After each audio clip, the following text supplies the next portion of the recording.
Hello subscribers, welcome back to Al-Asad or House of the Lion. This is Frank Perrin, and today I am joining you one day removed from Day of the Saber, which was a seminar held in Toronto, Ontario, Canada, that focused on 4 different styles of historical saber combat. And I was fortunate enough to be asked by the host of this event, which was once again HAMA, Historical African Martial Arts Association, to teach on Persian Shamshir. But this time I wanted to actually teach on its application of thrusting, specifically to gaps in armor. When I was in Rasmusfar, this was something that I trained very heavily with under Dr. Khorasani, was how to more appropriately exploit those gaps in armor, right? Because a lot of our sources on Persian combat do focus on battlefield fighting. So it's important to start dispelling some myths, right? That curved swords like the Shamshir or the Kilij or the Talwar aren't good or aren't applicable against armor because they're not straight swords, right? Thrusting to the gaps with those straight swords might be easier, but it's not that it can't be done. And that was really what I was focusing on for this seminar, was the application of the thrust and anti-armor components of fighting with the Shamshir and Saber. It's not to say that we didn't talk about some cuts, right? But we focused primarily on thrusting, cutting to places that are open on the face and other parts of the armor, also using the Separ to grapple and get into other gaps with their Shamshir where you have control of your opponent. So it was a really amazing day. Everybody learned a lot, and we're hoping that it does happen again this time next year. So I'm going to go ahead and play you the seminar. If you have any questions, please leave them below with any comments. And as always, please like, share, and subscribe. And we'll see you next time on Al-Asad, House of the Lion. Thank you. So my name, if we're ready to start. Hold on, sorry. Your phone is weird. Is it? Yeah.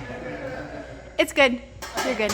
Hi everybody, so my name is Frank Perrin. Thank you so much for having me, and I'm part of a group called Al-Asad, which stands for House of the Lion. And you may have seen me around on YouTube before as a part of a formal organization as part of called Rasmusfar, which is a Historical Persian martial arts group. We had a bit of a falling out with the founder of that, but I still want to let you guys know the work that he did and really much establishing the knowledge of Persian fighting arts. So Dr. Khorasani spent about 30 years translating Persian fight manuals in different battlefield accounts from medieval Farsi to like 8 different languages. So he's the reason why we know about this. So when we split away from Rasmusfar, we decided to carry on the Persian tradition in the States based off his work. We've also expanded recently into parts of Turkey as well as Bhubaal, India. And I'm working with translating and getting some Qatar stuff going on, the Indian punch daggers. So we're expanding beyond Persia, but Persia is our bread and butter, so which is why we're basing most of our teaching on. So feel free to bug me about that information as we go. So today we're going to talk about the Shamshir and Separ, or shield rather, and its context to combating armor.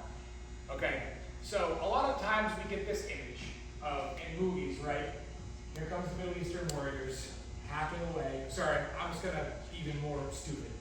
Allah Akbar, swinging it around their head, right? Just dumbly slashing at everything.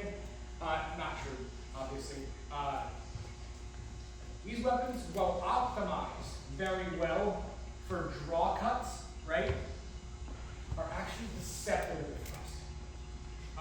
These are very good at thrusting, but you have to know how to work your angles. It's a matter of playing the geometry, right? It's a myth that you can't thrust with these effectively. As you see, you just have to know how to do it. So to begin with the weapon style we're working with, begin this is the Shamshir. They began to get this classical feature at the end of the 14th century into the early 15th century. A lot of people think that they were straight and then suddenly curved in the 1500s. No, it was a gradual curvature. And that's pretty much what I'm looking with right now is the Shamshir that reached this curve at about 1380, around 1405.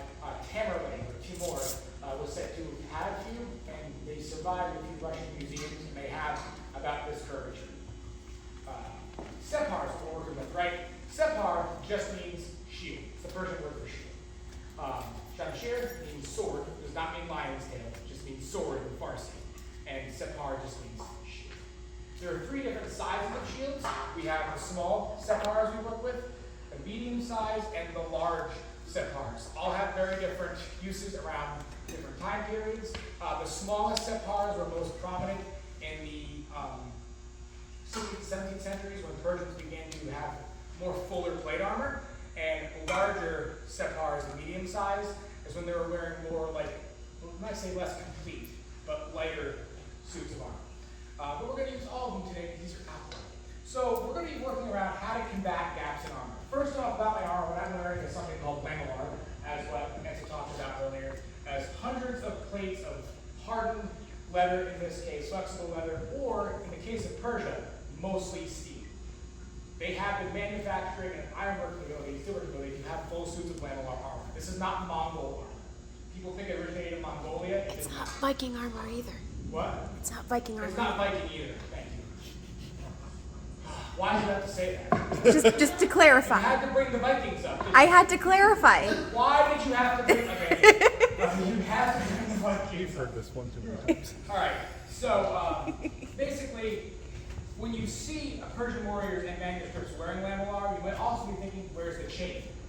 You know where the chain was? Sewn in between the layers of their caftans. That's called a kazan. So it might look like they're not wearing a chain, but they were. You just couldn't see it. So that also helped it with the heat, right? You're keeping the sun off and deflecting a lot of heat off your chain. So you might be wondering then, how does this apply to piercing through that chain and exploiting gaps in armor? Well, historically speaking, if this wasn't rolled at the tip, even looking at atoms, it does taper. If this did not roll over, it wouldn't be tapered, which is going to make it effective for thrusting through gaps, but also exploiting chain. Additionally, if you didn't even have chain, those kind of thrusts are going to help you pierce right through your gambesons. Gambesons are great at deflecting cuts, not so much necessarily those thrusts.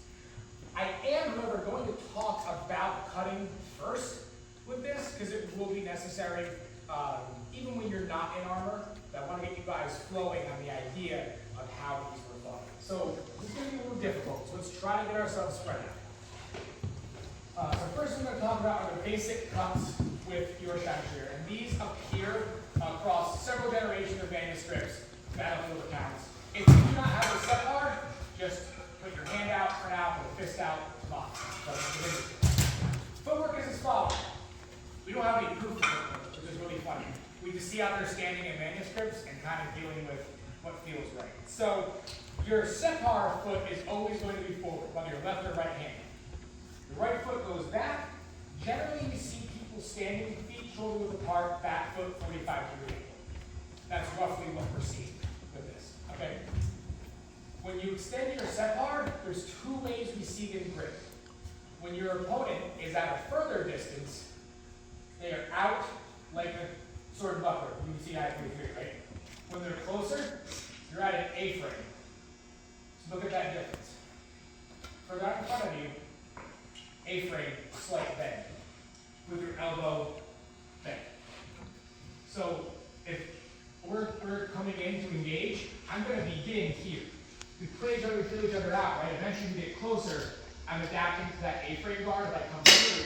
Then I'm in this A-frame guard because now I'm more easily to defend his Shamshir side. If it's like this, he can thrust right around. So when you initiate further, closer, A-frame guard. Does that make sense? And you want your eyes to be able to see right over the top, but also be able to see what's on the bottom. Does that make sense to everybody? Cool. Different guards, different wards. I'm not going to kill a lot of time on it, so we only have an hour. But I'm just going to show you the cool ones to make you feel super exotic. You've got what they call the Scorpion Ward, right? Yeah, everyone loves this one. Everyone. So, oh, that looks so cool and dangerous. So we've got this up here for one, right? We've got one where your sword is on your hip, positioned right here on the side of the separ. We have our version of the tail guard. We actually do switch your feet for this. Cool.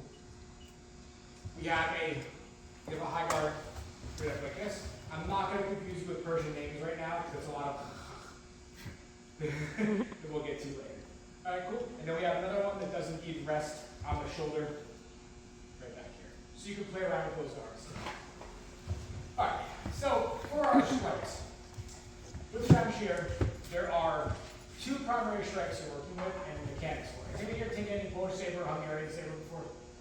You? Yeah, see that? All right. You know with Polish, right, or even some Hungarian, there's those very isolated kind of wrist cuts, not existing with Shamshir because you have a shield in front of you. Your strikes are going to be generated either shoulder through or elbow and wrist through. But you are never doing these wind strikes unless you're in a closer distance or you bound your opponent up. Your primary strikes are going to be cutting through the wrist and the elbow, right? That's how these cuts are going to feel. So go ahead and just get used to not cutting all the way around the shoulder. Just get the primary strikes going with the elbow and the wrist. I'll show you the actual targeting coordinates after, but just get used to the movement. You still want those draw cuts without exposing your body. Cool. All right. Basic cuts. I'll throw on a mask in a second, and they'll see what we're going to be targeting. You have, for the context of armor and strikes, it is not always guaranteed that somebody is wearing chain under this, right? And even if you're not wearing chain, great. These are your medius part of the bodies you're going to cut to. So, is it easier for this class to watch me straight on, or should I turn this way? Face you? Because some people learn better, like it's me standing from their perspective. So I want to make sure. So here's your basic strikes are going to look like. You can choose any guard that you want. Your strikes are going to be a diagonal to your opponent's left shoulder. When that comes down, draw the separ in, rest your Shamshir on the left shoulder, replacing the separ to guard yourself, right? Then diagonal to your opponent's right shoulder, you have to pull the separ in. You can just leave it up, which is nice. And then rest it on the right shoulder. Think you guys done? And then you have an ascending strike, which is intended to either hit your opponent's outside leg or inside thigh, which you pull the Shamshir. This looks familiar, right? Bam. Pull it up, replace the Shamshir. You let it flow through, pull the Shamshir back, and strike to the other side. So you're creating that very flow-like X pattern. Comes up here, up, and up. And those are your 4 quadrant strikes. So that makes with the large separs, you're not going to be able to do this from a distance as well. That thing just becomes how close that A-frame is to your body or not. I prefer the big separs. I hate them. Your shoulder. Right, so I can just flow. You want to borrow this? Sure.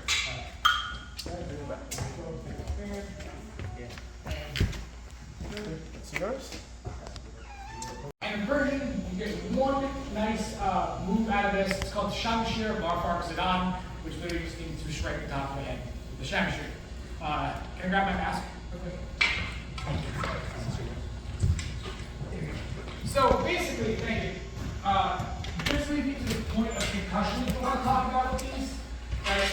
With the Shamshir, you want to be striking relatively where you have the curve to begin. Start beginning, right? You don't want to strike it down here with the very tip of the top.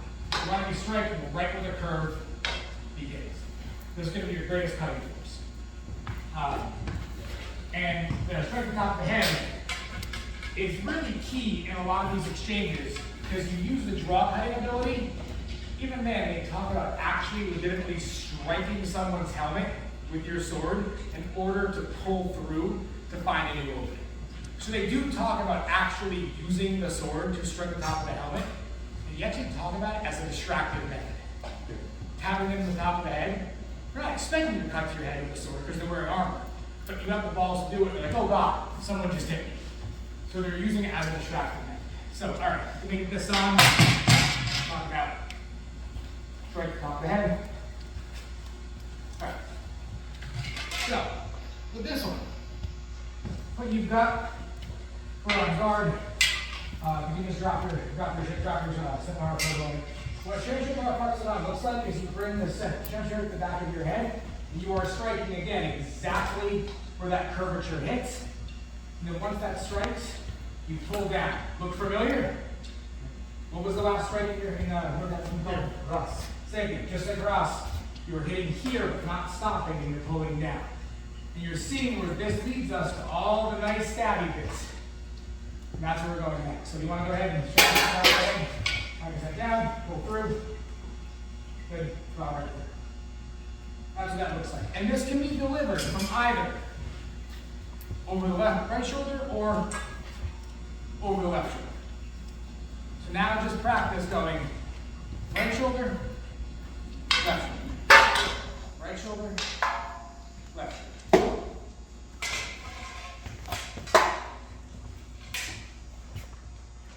I'm just going to walk down and let you hit me so you can feel it.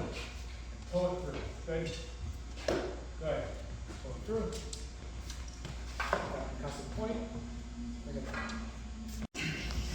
Now you have the basic cuts in mind. You're going to notice we didn't talk a ton about cutting horizontally. They do exist, right? But we're going to save that for when someone's in armor. All right. Next are going to be your thrusts. And there's two primarily that are shown, and I'll give you a few different directions. One of them is an overhead thrust, which would be to the head, the face, the chest, or the throat. And what it looks like is this. Over here, you step forward, you thrust like that. What you should be doing is looking under your set arm. You see how I'm set up here? Right, you're looking under your set arm. And you don't necessarily have to cover your hand, but you may want to. If, I don't know, someone's coming at you with another strike down the head or a pole axe,